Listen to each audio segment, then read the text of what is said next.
खुदा में रज़वी हो। Allah subhanahu wa ta'ala has created insan and made him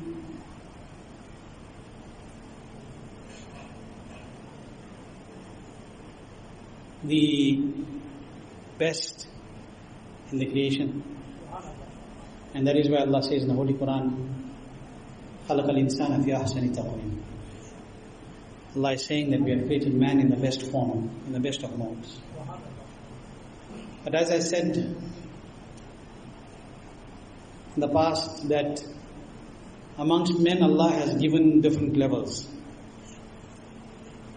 But these levels are not based on wealth or poverty. It is not based on strength or weakness. It is not based on the color of your skin. It is based on piety. It is based on taqwa. And what is piety? What is taqwa? When we say this person has taqwa in the true sense, what does it mean? It means that they are Allah fearing. Taqwa and a muttaqi is one who fears Allah subhanahu wa ta'ala. And that is why you will find those who fear Allah fear nothing. That is why you look at the awliya. Look at the Sahaba Ikram. Hazrat Umar Farooq radiallahu anhu. How many bodyguards they walked with? How many bodyguards did Hazrat Umar Farooq walk with when he was the Khalifatul Muslimin? How many bodyguards did Hazrat Sayyidina Abu Bakr Siddiq walk with when he was the Khalifatul Muslimin? They went alone. Why? They had true khawf khuda. They fear Allah subhanahu wa ta'ala. And they knew that yes, take whatever precautions they are for your self-protection. But always remember that Allah is your protector. So, in humans there are different grades. There are different levels. There are the ordinary people like you and I. Then there are those whom Allah has blessed with the understanding of His deen. There are those whom Allah has blessed with being amongst His awliya, amongst His beloved and close servants. There are those whom Allah subhanahu wa ta'ala has blessed with being the guides of those awliya. And there are those whom Allah subhanahu wa ta'ala has blessed with being the companions of the greatest of His creation, sallallahu alayhi wa sallam, who are the Sahaba Ikram. And there are those who are the Anbiya. And then there is him who is Imamul Anbiya, the leader of all the prophets, Muhammad Rasulullah sallallahu alaihi wasallam. So Allah has given different grades to humans. And as I said, it is not based on your color of your skin, it is not based on your bank balance, it is not based on all of these materialistic things. It is based on the condition of your heart, of your piety that is in your heart. Okay? So amongst these pious servants of Allah subhanahu wa ta'ala are the Shuhada Kiram. Those who sacrifice their lives truly for the sake of Allah. Not so that somebody can call them a shaheed. Not so that somebody can... Today, look, most of the things that people do, mostly, when people do any amal, they do it because somebody can say, oh, he's a very great namazi. Look at him when he stands up, he doesn't stop. Everybody left the masjid, he's still reading. Different case for those that are really doing it out of piety. But for those who are doing it out of riyakari, you know how you recognize it. How do you recognize it, whether it is for real or whether it is riyakari? See whether you do the same when you are alone. See whether you read with so much of sincerity and so much in devotion and so many rakat when you are alone. Or you do the quick one where you're like pecking on the ground and finishing your sajda. And when you're in front of the people, then you read as if you're reading very long. So the person will be able to recognize on his own. So people many today do the amal because they want to be called big namazi. Because they want to be called a very charitable person, give so much of money. You want to see that the amount of charity you give openly, how much you give hiding. Where the left does not know what the right did. So the true servants of Allah, the shuhada, those are the real shuhada who gave their lives for the sake of Allah's deen, for the pleasure of Allah. Not for riyah. Not so that they can be called shuhada. So that they can be given this title. And these shuhada ikram are such blessed personalities that Allah is saying in the Quran about them. And do not say those who have been martyred, who have been slain in the way of Allah to be dead. Do not say that they are dead, but they are alive. Zinda hai, unhe murda mat kaho. Don't say that they are dead. And in one verse of the Holy Quran, Allah says, "La tahsabanna." Do not even think that they are dead. Do not even think they are dead. Now think about those shuhada, all the shuhada of Islam, and think about that shaheed who was nurtured in the qadam naz of Rasulullah sallallahu alaihi wasallam. Think about that martyr who was nurtured in the lap of the beloved Rasul sallallahu alaihi wasallam. As I said, that when he would raise his head, everybody raises his head to look at something bright. What bright do you look at when you raise your head? To look at the sun, to look at the moon. But when Hussein raised his head, he looked at the son of the sun. He looked at the brightest sun, Muhammadur Rasulullah sallallahu alaihi wasallam. Everything about him was beautiful. Today people want to say, both mazhabs want to compare with the Rasul Pak sallallahu alaihi wasallam. Want to compare with the beloved Nabi sallallahu alaihi wasallam. People ask, what is the comparison? I said, there is no comparison. Not what is the comparison. There is no comparison. You cannot compare to the beloved Rasul sallallahu alaihi wasallam in any way. It's very clear. He is the Nabi, we are the Ummati. There is no comparison. You cannot compare. We are on the lowest level, and he is beyond the arsh of Allah subhanahu wa ta'ala. He is qadm naz. He is that Mubarak personality that the arsh was waiting to kiss his Mubarak feet. This is Rasulullah sallallahu alaihi wasallam. You can't compare. Imam Hussein, you can't reach the level of Imam Hussein. Leave Imam Hussein. You can't reach the level of the dust under the ground of Imam Hussein. And you want to become Imam, you want to compare yourself to Nabi sallallahu alaihi wasallam? Let me tell you something first. Very quickly. 2 minutes, 2-3 minutes and I'm going to end. Very fast I'm going to do this. I've said this before, I'm repeating. Those who want to compare to the Anbiya Ikram alayhi salatu wasalam, you can't compare to the grandson. You can't compare, leave the grandson. You can't compare to those who humble themselves, in front of those who humble themselves, in front of those who humble themselves, in front of those who humble themselves, in front of those who honored the grandson of Rasul Pak sallallahu alaihi wasallam. Can't even compare to them. When Hazrat Abdullah ibn Mubarak was asked, who is greater? Hazrat Umar bin Abdul Aziz, the first Khalifa of Islam, or Hazrat Amir Muawiyah radiallahu anh? What did he say?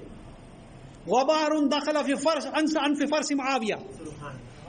He said the dust that went in the nostrils of the horse of Amir Muawiyah while he rode beside Rasul Pak sallallahu alaihi wasallam is greater than Umar bin Abdul Aziz. Why? Because he was a Sahabi that rode beside Rasul Pak.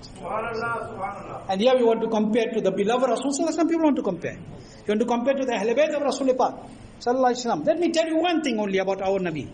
One thing, leave everything else. All the other discussions. We've spoken about this before. We know that once the Sahabi of the beloved Rasul sallallahu alaihi wasallam wanted to send off his daughter in marriage. He was getting his daughter married. Isn't it? He was sending off his daughter. Everybody, when they send off their daughter, don't you want to give them the best gift within your capacity? When I'm saying best gift, quickly I'm telling you. I want to get my daughter married, I want to get my son married. Doesn't go make 100,000 an account. Doesn't mean go and make 100,000 debt to show the community that I can do a big wedding. Where's all the big weddings now with COVID? तब भी निकाह हो रही है, तब भी लोग जी रहे हैं. It's not for show. Do what is within your means. Do what is within your means. If you got extra, then rather give it to them, let them live their life with it. Do it within your means. Samajh rahe? Just food for thought. So this Sahabi was sending off his daughter. So everybody wants to send up the daughter the best. What he wanted to give her a beautiful khushbu. Nice, some beautiful perfume when she's going. But the Sahabi could not find any itar in his house. Look at what life they lived. House humble. Look at their condition. The companions of the beloved Nabi Sallallahu Alaihi Wasallam doesn't have perfume in the house. This was their humility. They lived in a simple life. They were not so financially stable, all of them. But they were the wealthiest and they are the wealthiest. Because they got the greatest treasure. They got the love of Rasulullah sallallahu alaihi wasallam. They got the didar of Rasulullah sallallahu alaihi wasallam. So he was sending his daughter off, could not find any perfume. When you can't find any perfume, he couldn't find the perfume for giving his daughter some itar on the day of her wedding, when she was leaving the home. What did he need to do? If he couldn't find perfume, where should he have gone? To the perfumer. He should have gone to the shop of the perfume. Okay? Where they get perfumes. To the attar, to the itar farosh he should have gone. Okay? The one who sells real perfume. He should have gone there. That's where he should have gone. Or if he didn't have the money to do it, he should have gone to one of his neighbors and said, can you just lend me a little bit of perfume? My daughter is getting married. But he didn't go to the shop. He didn't go to the neighbor. You know where he went? He went to Muhammadur Rasulullah sallallahu alaihi wasallam. Where did he go to? Muhammadur Rasulullah sallallahu alaihi wasallam. And he got into the court of the beloved Rasul sallallahu alaihi wasallam. Why? Why didn't he go anywhere else? Why he went to the Nabi sallallahu alaihi wasallam? It shows the aqidah of the Sahaba. It shows the aqidah of the Sahaba. That he's showing you that when I need something like itar, when I need something like perfume, I go to the court of Rasulullah Pak sallallahu alaihi wasallam. When you need anything like Jannat, also go to the court of Rasulullah Pak sallallahu alaihi wasallam. Your Nabi is your wasila for the khushbu of the dunya. And he is your Nabi, is your wasila for the khushbu of the akhirah. He is the means of your fragrance of the dunya. He is the means of the fragrance of your grave and of Jannat also. Because even Jannat has borrowed its fragrance from the court of Rasulullah Pak sallallahu alaihi wasallam. Understand this here. So he went there and he said to the beloved Rasul sallallahu alaihi wasallam, Ya Rasulullah sallallahu alaihi wasallam, I need to get my daughter married. I'm sending her off. I don't have perfume. What Nabi sallallahu alaihi wasallam did? He said, bring a little bottle. Give me one bottle. Huzur sallallahu alaihi wasallam also didn't say, go to the shop. Go and ask the neighbor. At that time, apparently, there was no itar in the presence in the home of Rasulullah Pak sallallahu alaihi wasallam. Itar as in real, not real, but the materialistic perfume. There was not. So, but Nabi sallallahu alaihi wasallam still said, give a bottle. You know why? This is that darbar कि नहीं सुनता ही नहीं मांगने वाला है. This is that court that the word no, the one asks, never hears no. The word no is not in the dictionary of Rasulullah Pak sallallahu alaihi wasallam for his ummah. So he didn't, there was nothing apparently present. Nabi sallallahu alaihi wasallam said, give me a bottle. He gave a bottle to the beloved Rasul sallallahu alaihi wasallam. The Nabi sallallahu alaihi wasallam took it and he put his blessed perspiration. What he put? Pasina Mubarak. And he took the Pasina Mubarak. And the beloved Rasul sallallahu alaihi wasallam took the Pasina Mubarak and he gave it to the Sahabi. And he said, go and tell your daughter to apply this. Anybody who wants to compare to the Nabi, give your perspiration to your daughter, your own perspiration. Not your murshids, I'm saying. I'm saying yours. Take your own perspiration and give your daughter, say, Betty, put this when you're going on the wedding day. Say, pagal ho gaye. Mujhe khushbu ki zarurat hai, badbu nahi. I got mad, I want a fragrance, not a stench. Not an odor. Here Nabi sallallahu alaihi wasallam is giving his perspiration Mubarak. The Sahabi is not saying, I asked for itar, you're giving me perspiration. Sahabi to jhoom gaye. Jhoom gaye. He took that blessed perspiration and goes to his daughter and gives her. This is from the Rasul sallallahu alaihi wasallam. Nabi sallallahu alaihi wasallam is that pinta itar. That woman, she applies it. What she does? She applies it. She applies it and she goes and gets married. And you know what happens? Narrations have said that a house continued to be fragrant for the rest of the zamana. Whoever passed the house said that this here is the Baytul Muttaqin. This is the house of the fragrance ones. This is the house of the fragrant ones. And some narrations say that when her children were born and her children's children were born, they were born with their khushbu of Rasulullah. I want to ask you a question. One more riwayat. Today I'm going to take 2 minutes extra of your time. One more riwayat. Sahabi Rasul, Hazrat Anas bin Malik radiallahu anh says, I smelt all the perfumes in this dunya. I smelt musk, I smelt amber, but I have not smelt anything like the khushbu of Rasulullah Pak sallallahu ta'ala alayhi wa sallam. The wife of Hazrat Sayyidina Utba ibn Farqad Salmi radiallahu anh, her name was Asim. Her name was Asim. She says that the Hazrat Utba radiallahu anh, he loved perfume. What he did? He loved perfume. And she said that we were 4 women in his nikah. How many wives? 4 women. And she said each of us competed. We want to be the best for him. We had 4 wives. He had 4 wives. We had 4 women in his nikah. And whenever we went to him, we would put the best perfume. We would kind of immerse ourselves in perfume because we knew that Utbah liked khushbu. He really liked perfume. And she said, not alone, leave us. He used to also use ittar, but he had a habit, he would pour the ittar into his palms of his hand, and he would rub it and apply it on himself. Because it was sunnah to use ittar, he used ittar.